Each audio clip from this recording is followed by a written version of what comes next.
Wow, keren guys. So thank you buat teman-teman PAW. Buat semangatnya kita juga menyambut kebangkitan Yesus Kristus. Yeay. Oke. So teman-teman mungkin boleh maju guys kalau yang di belakang-belakang kalau masih ada tempat. Boleh majuan dong. Isi agak depan-depan kalau yang kosong. Yes. Yes. Yes. Yes. Oke.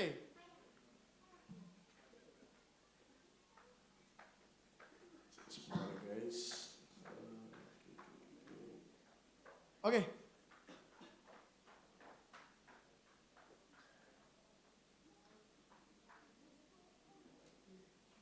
So semangat sekali hari ini ya. Teman-teman bisa sama-sama memuji Tuhan juga bareng-bareng dan kita all out banget menyambut kebangkitan Tuhan hari ini ya. Sebelumnya mari kita berdoa dulu sebelum dengar firman, oke? Tuhan terima kasih buat hari ini. Terima kasih juga kami sudah dikumpulkan di sini Tuhan. Terima kasih buat penyertaan-Mu. Di sini kami bisa sama-sama memuji memuliakan nama-Mu ya Tuhan.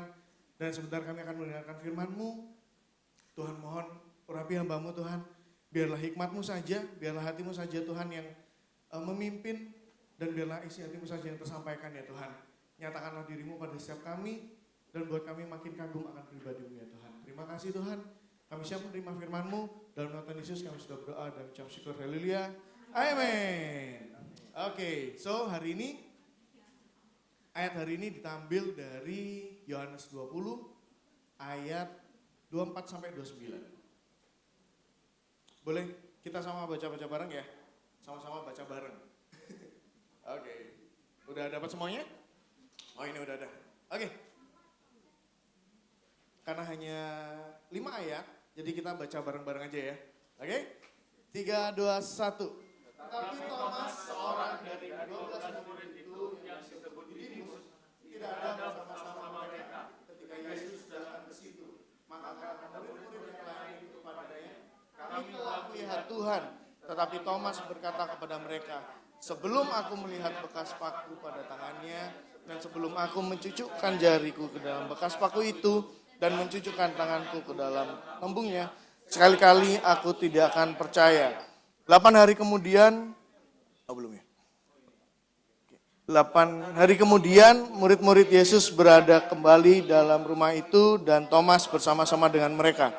Sementara pintu-pintu terkunci, Yesus datang dan ia berdiri di tengah-tengah mereka dan berkata, damai sejahtera bagi kamu. Kemudian ia berkata kepada Thomas, taruhlah jarimu di sini dan lihatlah tanganku. Ulurkanlah tanganmu dan cucukkanlah ke dalam lambungku. Dan jangan kau tidak percaya lagi, melainkan percayalah.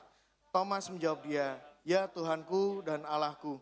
Kata Yesus kepadanya, karena engkau telah melihat aku, maka engkau percaya. Berbahagialah mereka yang tidak melihat namun percaya. Oke, amin. Thank you guys. Dan hari ini kita bahas tentang Thomas ya. Yesus menampakkan diri pada Thomas. Aku kasih sedikit background tentang Thomas, oke? Thomas ini adalah salah satu seorang murid Yesus. Dari ke-12 murid Yesus, nah Thomas ini salah satunya. Dan arti nama Thomas, kan tadi disebut tuh, Thomas yang disebut juga Didimus, nah artinya itu kembar. Beberapa literasi bilang Thomas punya kembaran gitu lah intinya. Cuma gak diceritain kembarannya siapa dan dari mana. But arti kata Thomas yang disebut Didimus itu adalah kembar. Nah, Thomas ini backgroundnya adalah nelayan pembantu gitu. Dan dia enggak punya kapal seperti Andreas dan Petrus. Jadi kurang lebih gitu backgroundnya si Thomas. Nah, seiring berjalannya waktu, ada beberapa literasi juga bilang Thomas ini dikenal dengan rasul yang ragu-ragu. Rasul yang tidak begitu saja percaya terhadap sesuatu, tapi butuh sebuah bukti. Nah, beberapa fakta tentang Thomas itu sempat tertulis di Alkitab juga. Nah, mari kita lihat ya. Yang pertama, ingat waktu ceritanya Yesus menemui Lazarus. Ada ingat ya? Jadi sebelum Yesus menemui Lazarus, sebelumnya Yesus ada di Betania juga, di tempatnya Lazarus, dan kemudian ada ancaman istilahnya, ada ancaman dari Yahudi, karena kan bangsa Yahudi tidak menyukai Yesus ya. Dan kemudian setelah itu Yesus dan murid-muridnya keluar dari Betania dan ke Galilea kalau nggak salah. Terus setelah 2 hari kemudian, nah karena Yesus kan Tuhan ya, Yesus Maha tahu, dan akhirnya Yesus tahu kalau Lazarus mati, dan Yesus ingin kembali ke rumahnya Lazarus. Nah, di situ murid-muridnya tuh pada ngomong kayak, yakin tak Tuhan, yakin tak Guru, kita kamu udah mau dilempar batu gitu, kayak anggapannya udah dihancam sama si Yahudi. Nah, terus Edian si Thomas itu ngucapin di Yohanes 11 ayat 16. Lalu Thomas yang disebut Didimus berkata kepada teman-temannya, yaitu murid-murid yang lain, marilah kita pergi juga untuk mati bersama-sama dengan dia. Awalnya tak pikir kata-kata ini adalah kata-kata kayak, militan nih Pak. Thomas ini berarti orang yang hidup mati bagi Yesus gitu. Ternyata kemarin setelah diskusi sama Kohis juga, ini adalah kalimat kayak sarkas, kayak satir gitu. Jadi kayak, mari kita pergi untuk mati bersama-sama dengan dia. Kayak, ya saya pergi-pergi, mati, wes. Oh dibilangnya gak percaya gitu. Kayak, wis tahu faktanya tuh bakal dirajam. Terus ya ini kayak, saya gitu. Jadi kayak ada sedikit kekecewaan dan kayak, alah gitu mungkin ya. Nah, itu fakta pertama.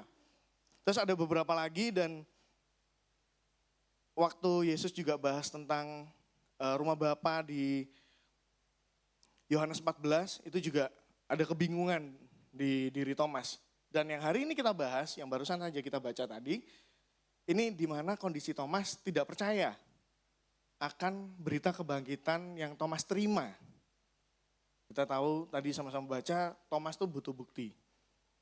Bukti dengan mencucukkan jarinya ke tangannya Yesus dan lambungnya, baru dia percaya. Kita coba lihat kalimatnya lagi ya, di kalimatnya yang di ayat 25. Tetapi Thomas berkata kepada mereka, sebelum aku melihat bekas paku pada tangannya dan sebelum aku mencucukkan jariku ke dalam bekas paku itu dan mencucukkan tanganku ke dalam lambungnya, sekali-kali aku tidak akan percaya. Ini kalimatnya itu kalau detailnya tuh lebih kayak, ayo sih bukti no sih, masa bangkit? Gak percaya aku. Ya saya bukti no. Sebelum aku nyucuk no jariku, nah kayak ngono lelek ditambahi Surabaya gitu, kayak tambah gitu ya. Sebelum aku gak percaya, sekali-sekali aku gak percaya. Nah, kondisi Thomas seperti ini nih, jadi udah memang terkenal. Thomas itu berani. Thomas itu memang ada beberapa juga bilang Thomas itu berani dan gak takut. Tapi satu sisi juga dia butuh fakta, butuh pendukung untuk dia bisa terima fakta tersebut, termasuk kebangkitan Yesus ini. Kalau teman-teman baca di perikop sebelumnya, Yesus sudah menemui Maria yang pertama ya. Waktu Maria datang, and then lihat di kuburnya udah terbuka, terus Maria lari ke murid-murid. Nah terus habis itu setelah itu kan ditunjukkan juga, dan sebelum ketemu Thomas, Yesus juga menampakkan diri pada murid-muridnya di dalam satu rumah yang sedang terkunci, karena kondisinya adalah murid-muridnya ini takut pada orang-orang Yahudi. Nah, tapi nggak ada Thomas di situ.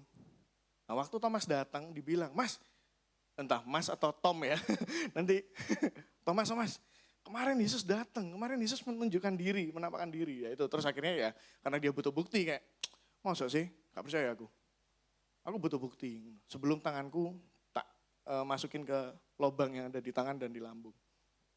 Nah, kalau dilihat kondisi seperti ini, kalau dalam bahasa sekarang mungkin ya, kita bisa simpulin kalau Thomas ini seorang yang skeptis.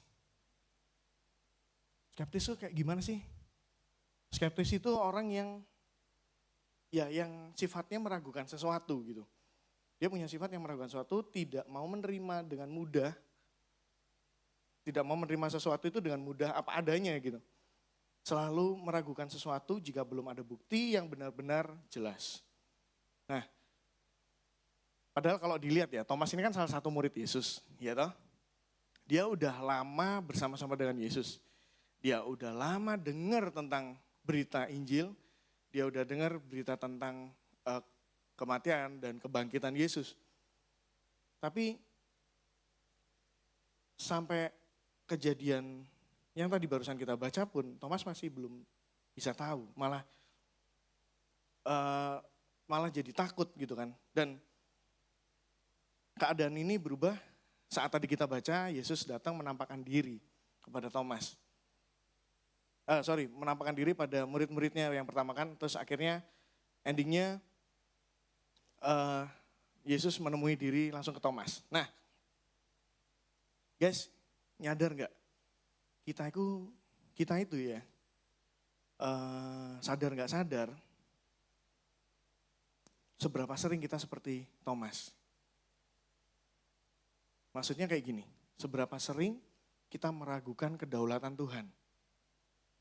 Seberapa sering kita gagal percaya sama Tuhan. Hanya karena kita tidak melihat apa yang kita inginkan. Seberapa sering kita itu butuh bukti untuk percaya sama Tuhan. Seberapa sering kita butuh sebuah approval. Kalau dia Tuhan, pasti Tuhan ngerjain ini. Padahal kita sudah tahu kebenarannya. Kita udah tahu sifat Tuhan. Kita udah lama kenal sama Tuhan. Kita udah lama baca Alkitab. But di suatu titik kita juga meragukan Tuhan. Kita juga kadang gak percaya sama kedaulatannya. Nah, seberapa sering kita juga menjadi skeptis sama Tuhan. Seberapa sering kita percaya sama Tuhan kalau kita ngelihat hasil karyanya atau hasil perbuatannya. Contoh misalnya, ya kita percaya sama Tuhan kalau Tuhan ngelakuin mujizat. Kita baru percaya sama Tuhan kalau Tuhan memberikan kemakmuran. Kita percaya sama Tuhan kalau kita melihat Tuhan memberikan kesehatan. Kita kan sering tuh ada dalam kondisi seperti itu, kondisi yang Tuhan izinkan terjadi, yang akhirnya bikin kita meragukan Tuhan. Aku gak tahu teman-teman pernah ngalamin apa enggak, tapi aku belakangan bulan ini, sempat ngalamin itu dan sampai di satu titik yang aku meragukan keberadaan Tuhan. Istilahnya kayak gini, bener lah Tuhan ini Tuhan Immanuel, Tuhan yang beserta. But kok kelihatannya gak ada action sama sekali ya. Nah, keadaan ini yang bikin akhirnya kita gagal percaya, kita gagal melihat penyertaan Tuhan yang sebenarnya lebih besar dan lebih indah daripada yang kita butuhin. Kayak contoh misalnya kita butuh suatu terobosan gitu ya. But karena kita fokusnya sama hal ini terus, kita gagal lihat kasihnya Tuhan. Kita gagal lihat berkatnya Tuhan. Kita gagal lihat apa yang udah Tuhan lakuin. Nah, analoginya ini kayak listrik ya guys. Listrik kan kita nggak bisa lihat tuh. Kan ini lampu nyala karena ada listrik. Ada yang bisa lihat listrik di sini? Mungkin Chandra bisa. Anak elektro. Enggak, nah maksudnya gini. Kita, kita kadang sulit mempercayai sesuatu yang nggak bisa kita lihat. Kita sulit mempercayai sesuatu yang nggak bisa kita rasain. Apalagi tentang Tuhan. Apalagi kalau kita dihadapkan dengan sebuah masalah.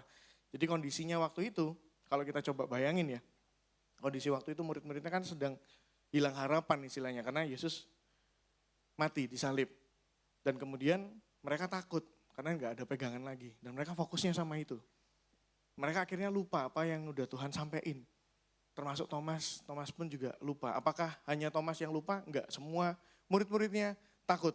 Semua murid-muridnya nggak percaya.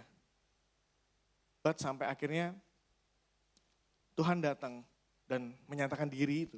Nah, kira-kira kita coba mundur lagi ya. Mundur flashback ke kejadian gitu ya. Ke awal mula pertama penciptaan. Saat dosa pertama kali masuk. Kita kembali ke sana ya.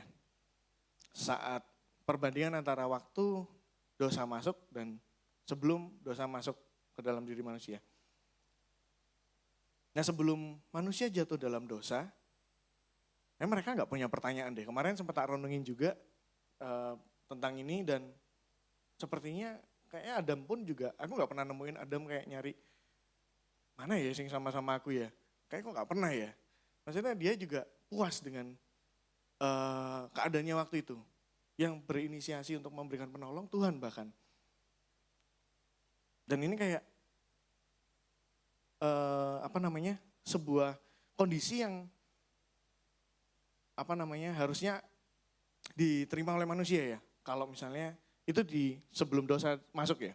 Nah setelah dosa masuk, akhirnya kan mulai muncul tuh pertanyaan, dan banyak orang-orang yang akhirnya mempertanyakan Tuhan, mengkaitkan dengan fakta, mengkaitkan dengan ini itu, dan akhirnya bikin gampang gak percaya, gampang meragukan Tuhan.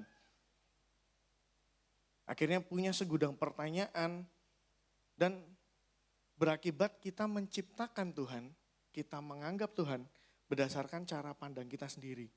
Seperti yang tadi aku bilang, kita akhirnya mengotakkan Tuhan dengan perbuatannya, mujizatnya, kesuksesan yang Tuhan kasih, kesehatan dan yang kasih.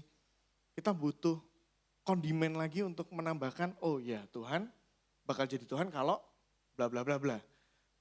Aku percaya Tuhan kalau Tuhan bla bla bla bla bla.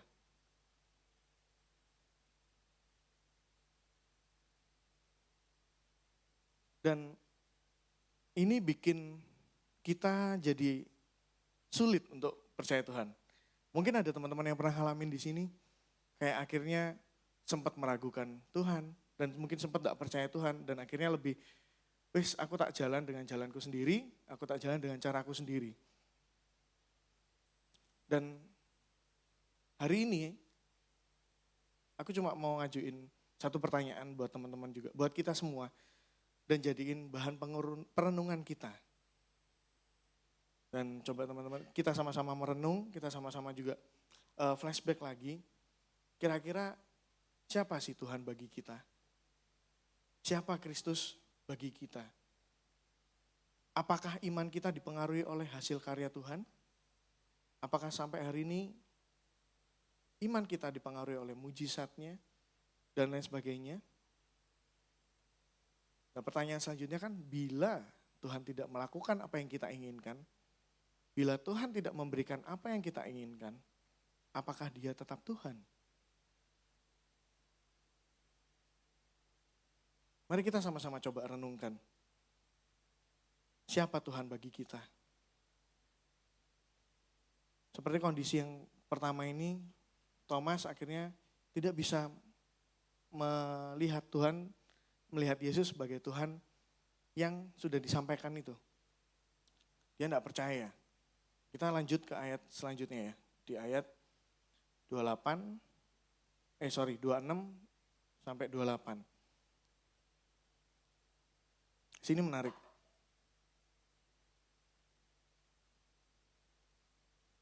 Tak baca ini. 8 hari kemudian murid-murid Yesus berada kembali dalam rumah itu. Dan Thomas bersama-sama dengan mereka. Sementara pintu-pintu terkunci, Yesus datang dan ia berdiri di tengah-tengah mereka dan berkata, damai sejahtera bagi kamu. Kemudian ia berkata kepada Thomas, taruhlah jarimu di sini dan lihatlah tanganku. Ulurkanlah tanganmu dan cucukkanlah ke dalam lambungku dan jangan kau tidak percaya lagi melainkan percayalah. Aku stop di situ. Kita coba sama-sama bayangin ya guys, kondisi saat itu. Di mana kita lagi di tengah-tengah sebuah ruangan yang terkunci, kita lagi ketakutan, kita lagi bingung nih, bakal kena orang Yahudi dan segala dan lainnya karena nggak percaya, kita takut, and then Tuhan datang. Nah, anggap aja salah satunya Thomasnya aku gitu ya, Thomasnya nggak percaya dan tiba-tiba ngelihat sendiri, terus Yesus datangin Thomas. Yesus datangin Thomas, Yesus gak marah-marah. Bukan Yesus datangin Thomas, kon yo wis tak kandhani aku mau bangkit gak percaya. Selama ini kenapa aja gitu kan. Tuhan gak nyengkewing. tahu apa yang, ya nyengkewing. Tuhan enggak nyengkewing Thomas gitu. Biar akhirnya, iya Tuhan aku percaya. Tuhan enggak, Yesus enggak datang dengan cara begitu. Yesus datang dengan dengan cara yang sama waktu Yesus menyatakan dirinya pada murid-muridnya. Dan setelah mengucapkan damai sejahtera bagi kamu. Yesus datang damai sejahtera bagi kamu, ya kan? Terus Yesus datang ke Thomas dan bilang, cucukkanlah jarimu ke dalam lubang yang ada di tangan dan yang di lambung. Yesus spesial datang hanya untuk Thomas. Dan ini menurutku momen yang sweet banget. Ini membuktikan kalau Tuhan kita itu Tuhan yang personal guys. Tuhan yang so personal. Kenapa bisa personal? Dia udah datang loh ke murid-muridnya. Sisa Thomas. Ya harusnya dia kalau misalnya secara pemikiran kita ya. Yesus nggak punya kewajiban untuk nyatain diri atau untuk ketemu Thomas. Untuk cuma biar Thomas percaya. Kayak ya udahlah ya, buat apa gitu kan. Tapi untungnya Tuhan bukan kita. Untungnya Yesus bukan kita gitu kan. Tapi Yesus datang dengan cara yang sama, di waktu yang tepat. Dan Yesus langsung datang encounter si Thomas. Langsung bilang. Dan di saat itu, Yesus spesial datang hanya untuk Thomas dan menjawab ketidakpercayaannya. Yesus menjawab keraguan Thomas dan keskeptisan Thomas. Kita tahu sendiri, setelah pertemuan itu, Thomas langsung bilang, ya Tuhanku, ya Allahku. Kalau kita di posisi Thomas ya, udah bilang gak percaya aku gini. Oh gak percaya Tuhan datang. Terus tiba-tiba Tuhan datang dan, Yos, cocok no Yos. Tanganmu, apa gak gemeter Pak? Iya. Kayak iya beneran nih Tuhan Pak. Dan kita lihat ya di akhir hidupnya beberapa catatan bilang Thomas ini mengabarkan Injil sampai ke India.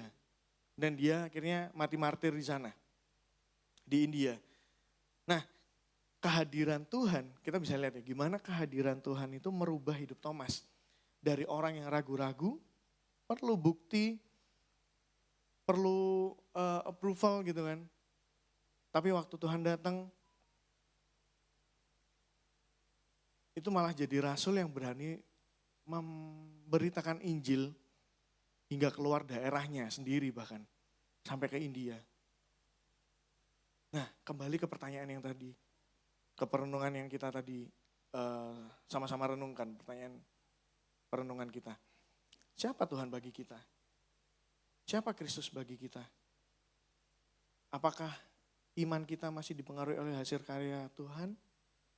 Apakah kita masih di posisi Thomas hari ini? Karena mungkin ada sebuah masalah atau struggle yang akhirnya kita bikin, buat kita akhirnya meragukan Tuhan. Berkali-kali kita dengar firman, berkali-kali kita udah dengar kebenaran Injil. Tapi berkali-kali juga mungkin kita meragukan Tuhan. Berkali-kali juga mungkin kita jatuh sama Tuhan. Dan hari ini aku percaya kita semua ada di sini bukan suatu kebetulan. Kita sama-sama di sini. Tuhan ingin mengingatkan kita semua bahwa pengorbanan yang udah Tuhan berikan itu gak cuma untuk menebus dosa kita aja. Tapi membuktikan kalau dia yang punya kehidupan. Dia yang punya kehidupan kita, dia yang bisa mengalahkan maut.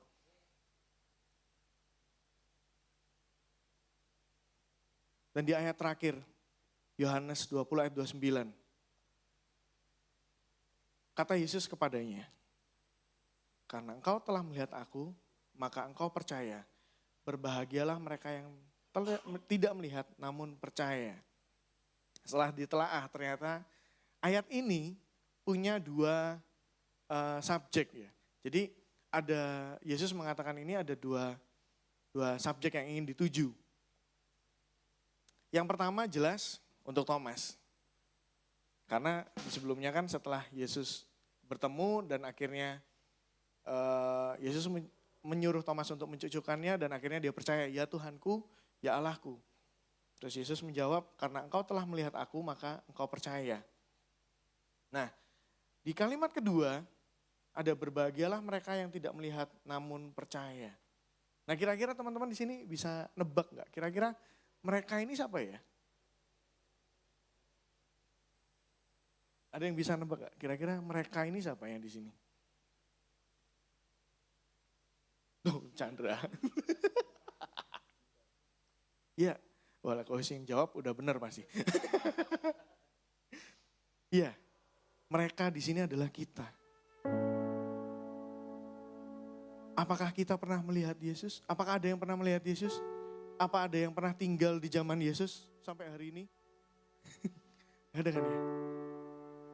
Tapi kita sampai hari ini masih percaya Yesus itu Tuhan.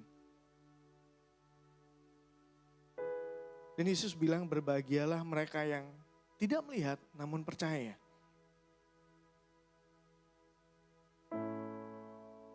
Kita memang tidak mengalami Yesus secara langsung, secara fisik. Kita memang tidak bisa melihat Yesus secara langsung gitu ya.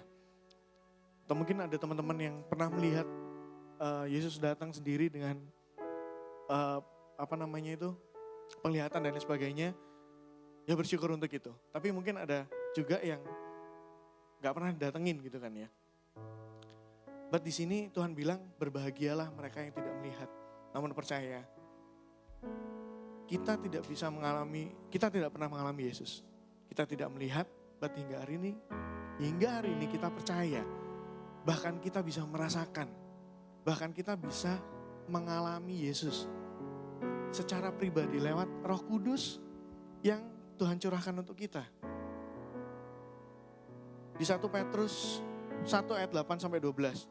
Tak baca ini. Sekalipun kamu belum pernah melihat dia, ini kata-katanya Petrus, namun kamu mengasihinya, kamu percaya kepada dia, sekalipun kamu sekarang tidak melihatnya.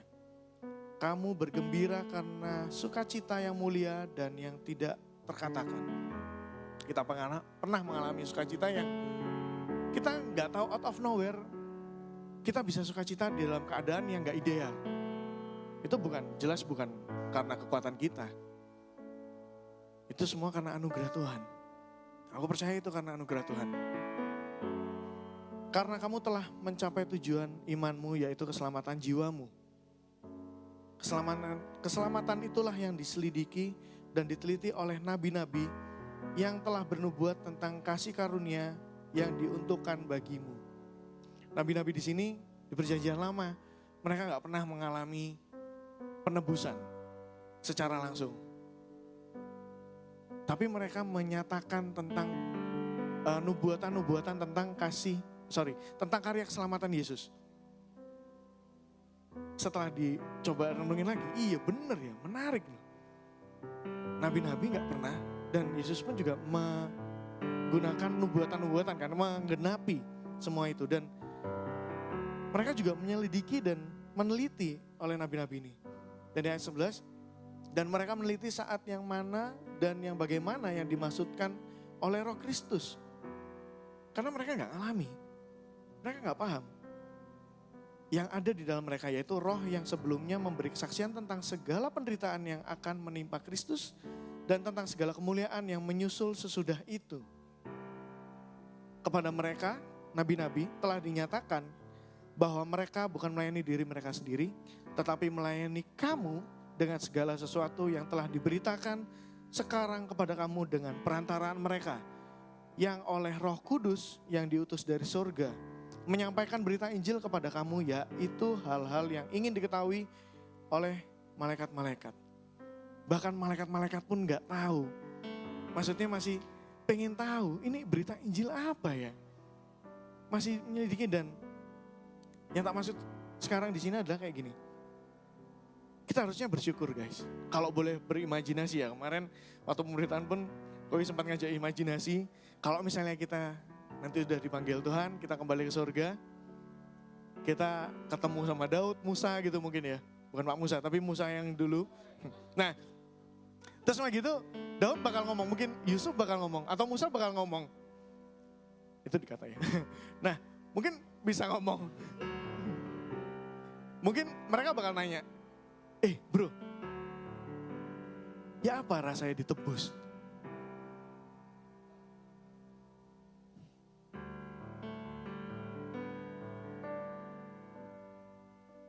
Ya apa rasanya?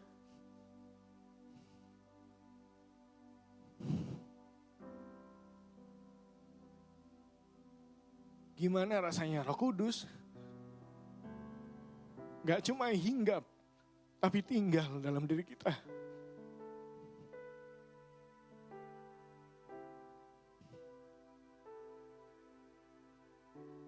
Coba kita sama-sama bayangin ini ya guys, renungin ini.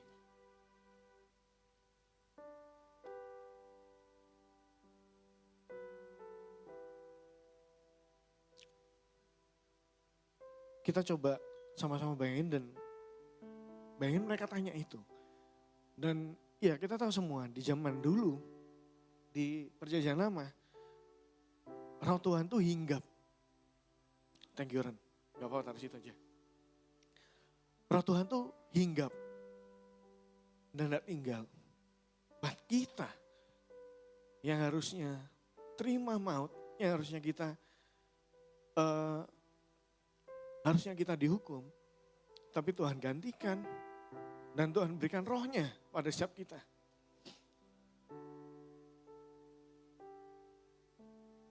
Harusnya betapa bersyukurnya kita dan harusnya betapa beruntungnya kita. Harusnya dengan menerima roh Tuhan untuk tinggal dalam diri kita. Iman kita tuh harusnya lebih besar dan lebih kuat daripada Yusuf, Daud, Daniel, Hananya, Misael, dan Asaria, dan lain sebagainya. Dan nabi-nabi yang lain. Kemarin setelah merenungkan ini aku juga baru sadar akhirnya. Apa yang bikin Yusuf, apa yang bikin Daniel, kemarin sempat juga dibahas sama Kak Rendra kan. Daniel, Hananya, Misael, dan Asaria, Sadrak, Mesak, Abednego. Kalau mungkin yang teman-teman lebih familiar ya. Mereka tetap stand firm walaupun di depan tuh udah tahu, wah bakal mati nih. Yusuf tetap mencari Tuhan walaupun dia dibuang. Daud juga, Daniel dibuang ke gua singa, tapi dia tetap teguh. Misael, Azaria juga, dan Hananya juga. Karena mereka benar-benar puas sama Tuhan. Mereka benar-benar terpenuhi, udah kayak gak ada apa lagi yang mau dicari. Aku udah dapat di dalam Yesus. Kan yang dicari manusia itu kan sebuah kepuasan, sebuah keselamatan. Dan mereka bisa memahami itu. Nah apalagi kita yang udah menerima, bahkan udah dicurahkan Roh Kudus. Harusnya kita bisa lebih mengalami dan mengerti pribadi Tuhan lebih dalam lagi.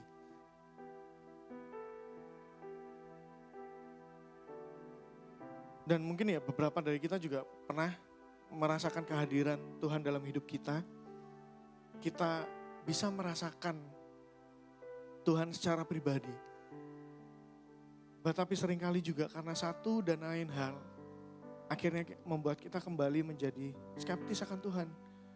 Kita penuh pertanyaan tentang keberadaan Tuhan, kehadiran Tuhan. Karena kondisi kita tidak sesuai dengan yang kita harapkan. Tuhan cuma minta satu di sini. Tuhan minta untuk kita percaya. Seperti yang Yesus bilang kepada Thomas, maka percayalah.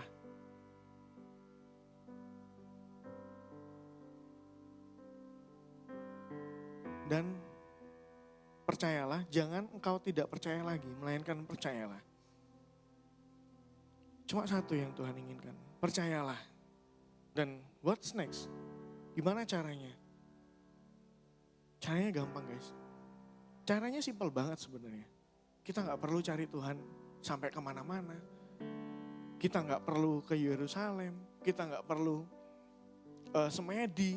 Kita gak perlu seminggu di gereja, doa sampai subuh. Gak perlu.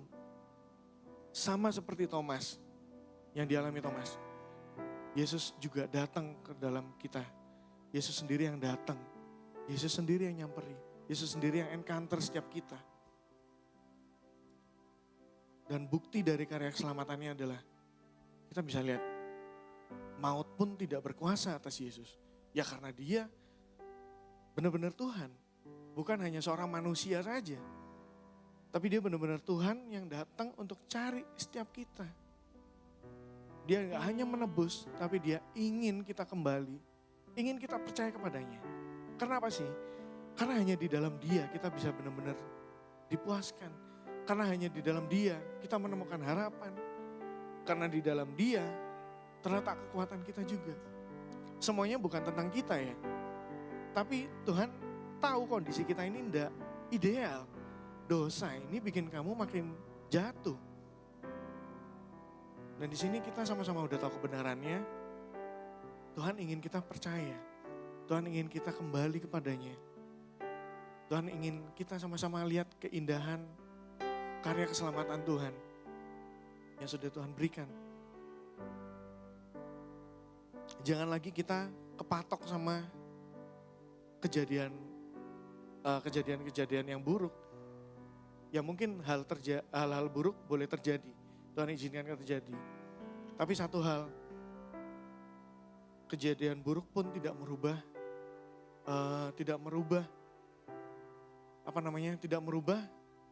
Tuhan yang berkuasa. Iya kan? Tuhan tetap berkuasa. Cuma kita dibutuhkan untuk percaya. Tuhan ingin kita untuk kembali karena supaya kita puas di dalam Dia. Karena hanya di dalam Dia kita bisa puas dan hanya itu yang membuat kita penuh. Yang diajarkan dunia adalah percaya pada mimpimu. Yang diajarkan dunia, standar hidup sukses itu seperti ini. Supaya dipandang orang, supaya diterima orang. Kamu lakuin ini. Dan waktu kita menggapai itu, apakah selesai? Enggak. Datang tuntutan baru. Nah, yang Tuhan tawarkan adalah percayalah padaku. Ini yang membuat kita puas dan bisa menghilangkan skeptis kita. Mau dunia ngomong apa, kita tahu, oh bahagia itu seperti ini. Bahagia menurut kebenaran itu ya memiliki Kristus, mengenal Kristus seutuhnya. Mau keadaan lagi buruk pun, Kristus sudah cukup bagiku. Kembali lagi ke pertanyaan yang tadi, perenungan kita. Sama-sama kita renungkan juga. Siapa Tuhan bagi kita? Apakah Tuhan hanya pembuat mujizat, waymaker, miracle worker, atau cuma sebatas itu? Atau dia benar-benar Tuhan, Allah yang besar, Allah segala raja, Allah yang punya kehidupan, Allah yang punya masa depan kita, Allah yang sudah merancangkan segalanya dalam hidup kita. Masa iya Tuhan merancangkan yang buruk? Aku percaya enggak sih. Sesuatu hal yang buruk terjadi pun menurut kita, itu juga untuk kebaikan kita. Kita bisa lihat sebuah hal yang besar di balik hal-hal yang mungkin gak enak bagi kita. Dan one day bakal ada momen yang kayak, oh ini maksud Tuhan. Bersyukur kita ngalamin itu. Akhirnya membuat kita bisa sadar. Dan pesan Paskah hari ini mungkin gak sempurna, tapi biarlah Tuhan menyempurnakan lebih lagi. Karya keselamatan Kristus tidak hanya sebatas menebus kita dari dosa. Tapi lewat kematian dan kebangkitannya, menyatakan kalau Yesus adalah Tuhan yang benar-benar mempunyai kehidupan. Dia mengalahkan maut dan bangkit, sehingga maut tidak berkuasa atasnya. Sehingga di dalam Dia kita diselamatkan, kita dilayakkan, dan kita diberi kehidupan yang baru. Pengharapan yang baru, kekuatan yang baru. Dengan kita benar-benar percaya pada pribadinya, kita disadarkan bahwa God is enough for me.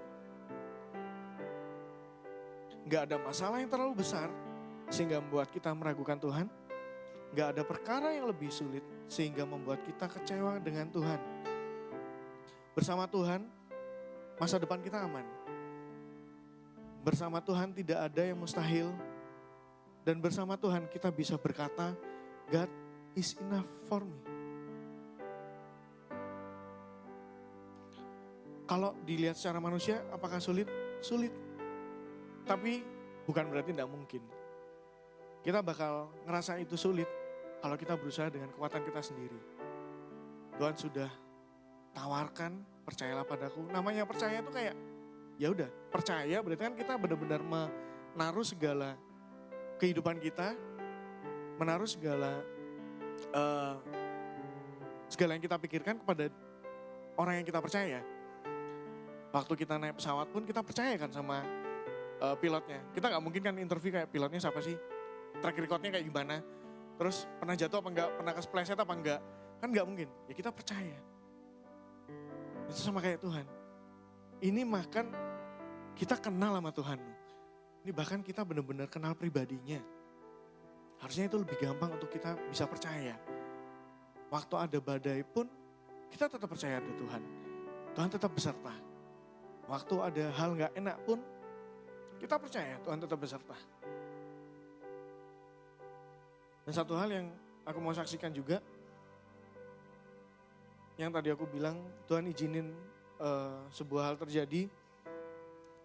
Dan di belakangan bulan ini juga sempat ngerasain ya meragukan Tuhan. Sampai satu titik aku sampai bingung. Sampai kayak apa ya, gimana sih caranya balik lagi untuk ngomong sama Tuhan gitu. Kayak mau baca Alkitab tuh kayak gimana lagi sih. Saking ya penuh keraguan itu.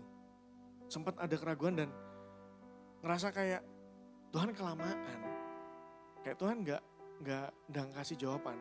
Aku mikirkan kayak waktu terus berjalan, harus ngambil keputusan, tapi jawaban dari Tuhan ini tidak ada. Dan menurutku itu hal yang paling gak enak ya. Tapi aku bersyukur tiap kali aku mikirin itu, tiap kali ada kejadian di situ, cuma satu, kayak ada impresi dari dalam tuh. Ya percayalah.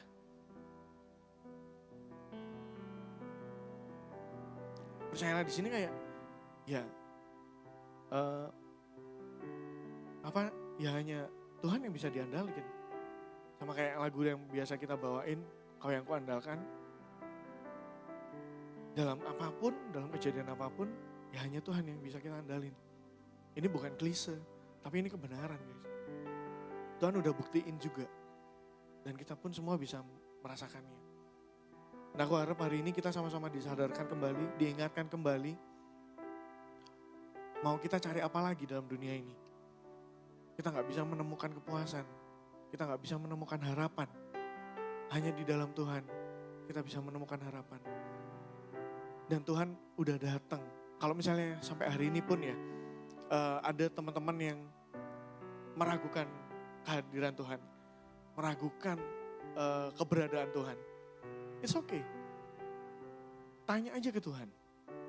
Jangan cari literasi yang gak jelas. Jangan keburu buka Google, buka TikTok, buka sosmed. Cari Tuhan itu ada apa enggak. Bingung kita malahan. Makin bingung. Tuhan udah kasih Alkitab. Tuhan udah kasih akses.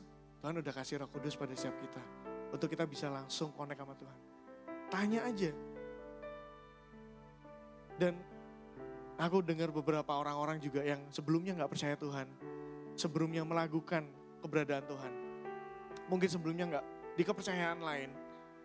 Waktu dia mempertanyakan tentang keberadaan Tuhan.